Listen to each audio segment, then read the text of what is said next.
We have a new entrant into the TikTok, I want to buy TikTok sweepstakes. It's a new game show here on CNBC. They don't have game shows, and we're not CNBC. Yeah. It's like the dating show with the doors.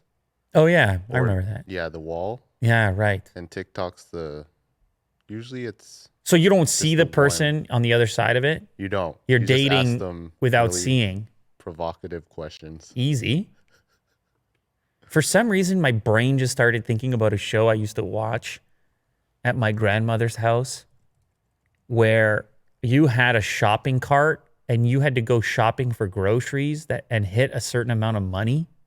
And the word sweepstakes just made me think of it. Oh.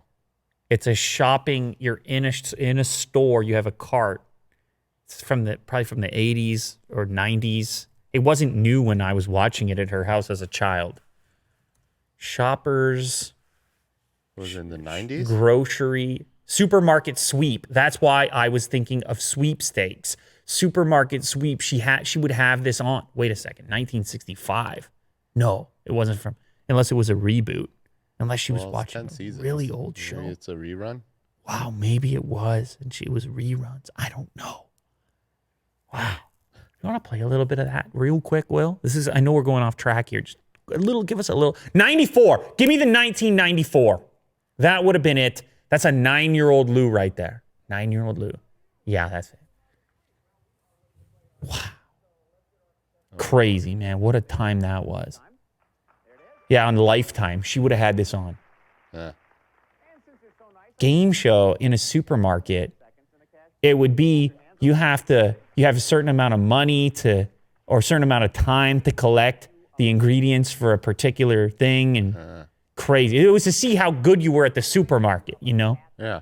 And the prices wouldn't be on things. You found out the price later, kind of Price is Right style. Huh.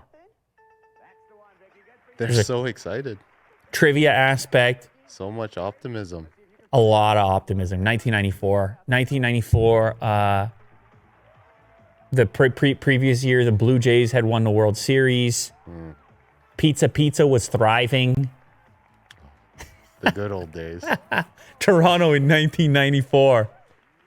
Anyway, a little trip down memory lane right there. Somehow we got there on a new story about TikTok. The dating game? TikTok, it could go, well, obviously we have the Microsoft. Microsoft has been courting this deal, talking to Trump and the government and whatever else is necessary to potentially acquire TikTok. And now Oracle is in the mix as well. Mm-hmm. And apparently they are leading the charge alongside a couple of other investment firms who I believe are already invested in ByteDance, or at least in the TikTok product, and based in California. And originally when this news started to emerge that TikTok was going to be banned, the very first theory was that the American investors in the company could just assume a greater role. Mm-hmm. They could just assume a bigger piece of the company and then continue to find a way to operate it. But maybe that's outside of their core competency. They are investment firms after all, and not necessarily enormous tech companies. And there's a lot that goes into running a giant social media platform, something like TikTok. Mm-hmm. So you may need a tech partnership with a company who has a big cloud business. Oracle has that.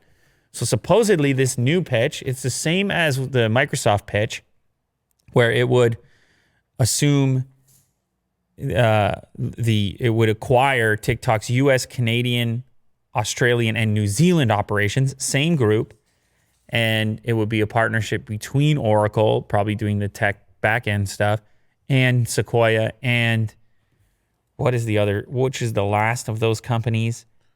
General Atlantic. So they would come in on this deal all together. This would be very strange for Oracle. They have no play at all in this space.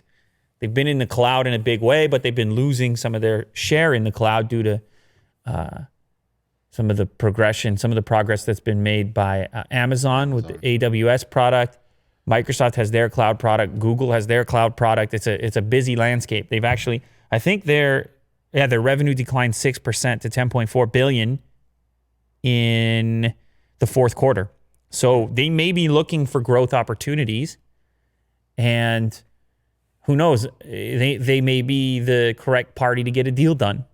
They may be capable of satisfying all the weird various aspects that are necessary to satisfy to get this deal done. Especially when they're a, I guess, server-based company. They can just get TikTok's data into American servers, right? Yeah, you just plug in the hard drive. Yeah. You just plug in one external hard drive, Yeah. and then you got everything. Like, So- oh, there it is. Perfect. We're done. USB-A. That's Don't worry about those transfer times.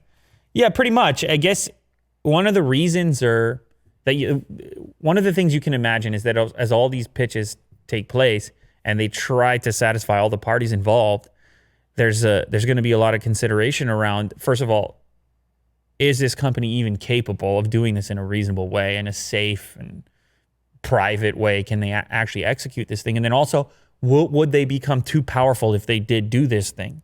Which is why you haven't heard as much about companies like Facebook or Google acquiring TikTok, because it probably wouldn't be approved. I'm not saying, I don't know for certain, but they're already getting grilled in Congress for having too much control, ownership over too much data, too big to fail type of conversations.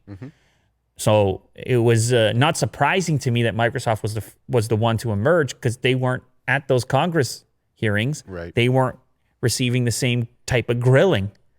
And obviously Oracle wasn't there either. They're still mega powerful companies, mega capable companies.